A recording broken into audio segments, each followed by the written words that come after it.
Hello friends, and welcome back to a video that is long overdue. The final war of Season 8. We went into this ranked 10th in Platinum 3. Today we're taking on KINGQ. One of my old alliance mates is in this alliance, so shout out to Monroe. So this video is pretty late because I had a bad sinus infection for like 2 or 3 weeks, so finally not coughing anymore.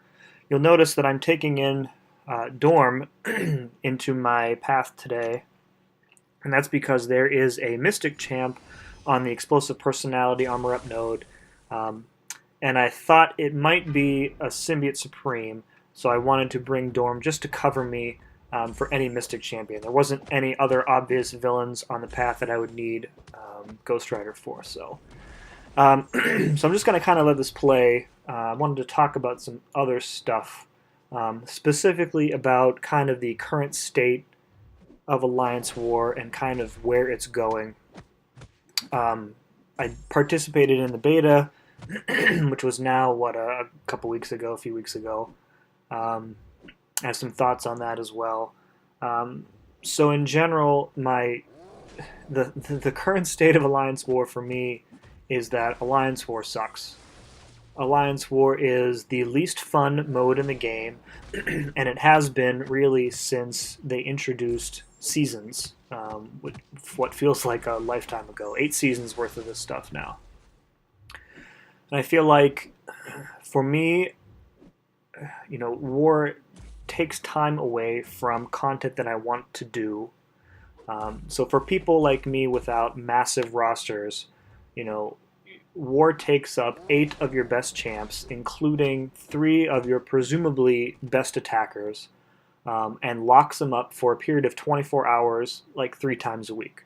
So for essentially 3 out of 7 days a week, I can't work towards any endgame content, any of the permanent static content. I haven't finished Act 6, I haven't finished exploring Variant 1, Variant 2 is out now when I'm recording this. I haven't explored that. I haven't even done my easy run through Labyrinth yet. And this is stuff that I really want to work towards because it's way more balanced than competitive content. Which kind of brings me to my next point. And that is that in War, the goal when you place a defense is to kind of ensure that the node plus champion combination works in such a way that you create a fight with as few effective counters as possible. And for all we complain about Kabam and their BS, the vast majority of fights in static content have multiple counters to them. Sure, there are some occasional garbage fights, but these are really the exception rather than the norm. And this problem, I think, is about to get way, way worse when the new map changes go live. During the beta, there were several nodes in the map that seemed just straight up broken. There was one with a Mr. Sinister on a node where you could only damage them with crits, and he also had recovery. So, Mr. Sinister regens on a crit plus recovery. There was essentially no way to beat him. And maybe Command will fix stuff like this. But it has been my experience in these betas, and I've participated in quite a few, that the purpose of the beta is to find actual bugs in the gameplay, in the system, in the map, and that suggestions and ideas from the community largely go ignored. And I really expect that the new War map will go live almost identical to the way that it was in the beta.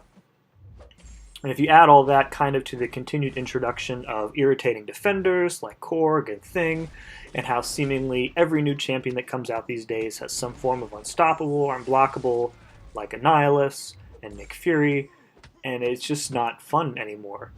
I think it'll take maybe a week or 2 for the top alliances to figure out, the absolute worst combinations of nodes and champions, and then you'll kind of see that trickle down. And eventually we'll be at the same point we are right now, which is, wars are mostly won or lost before they even start. If you join attack phase on your war and you do not have a specific counter for your path, not only are you probably screwed, you've probably just screwed, the other 29 people in your alliance too. all that being said, the new expert map, does have a few positives going for it. The layout for one, I think, is vastly improved. Um, First of all, each side matches the other; it kind of mirrors itself.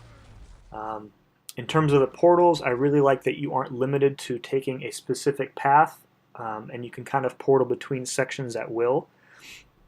So, like if you're taking path 1 in the first section, you can portal all the way over to the other side and take path 9 in the second section. So that does give a bit more flexibility for moving around the map. I also like that very few of the nodes have hidden defenders, which is, I like that change. It's weird that some of them are hidden. I feel like they should really be all revealed.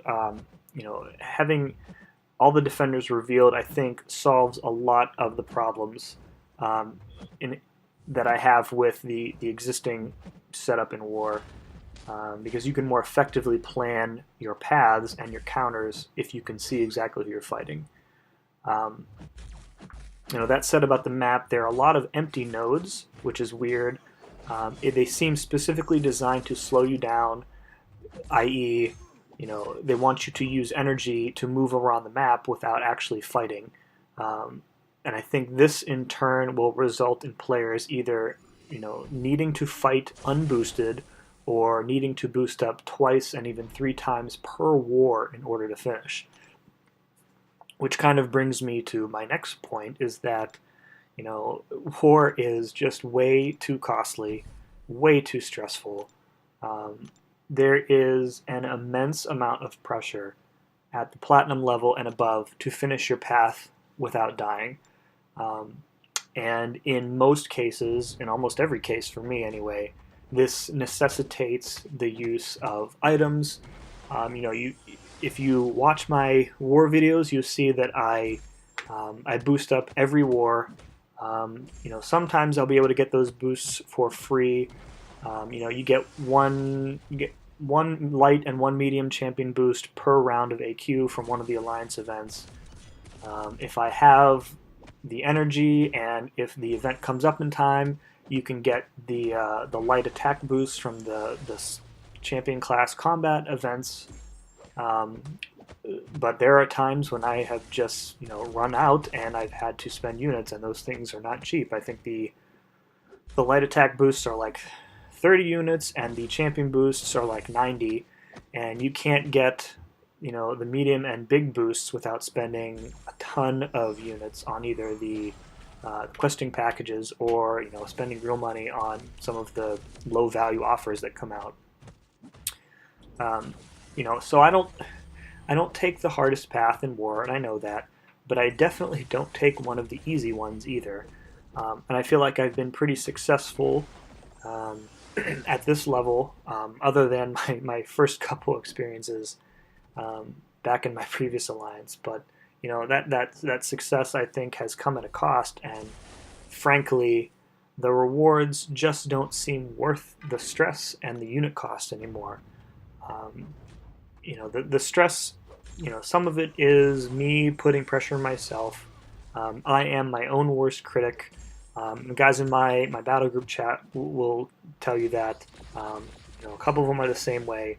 When I screw up and I die, I'm apologetic. I feel terrible. I feel like I've let everybody down. I just, that kind of stress, I just don't really feel like I need it anymore. And the unit cost, I would rather put the units towards energy refills and things to help me finish that content, because the rewards are far, far better.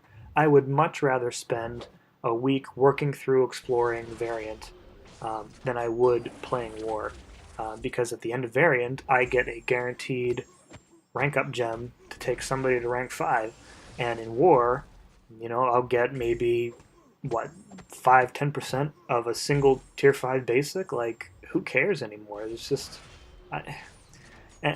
maybe Kabam will redo the rewards for the next season when the new map comes out. Probably not. I don't know. AQ seems like the way to go now in terms of rewards. So I've talked quite a bit Look, we're at the mini boss here. Um, so we did end up, of course, losing this war, and we did finish Platinum 3.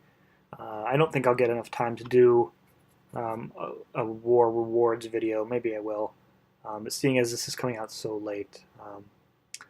So a bit of a life update. So my wife and I are expecting another child next month. So I will probably be leaving my current alliance and maybe just going solo for a bit, because I really don't have enough time for, Platinum 3 stress and use and getting, reminded every 10 minutes to move in map 6. I just don't have time for that stuff. So um, I appreciate, those of you who have subbed and watched. Um, you know, when I come back after things have kind of calmed down for a bit, we'll see where we're at. But until then, thank you, and see you next time.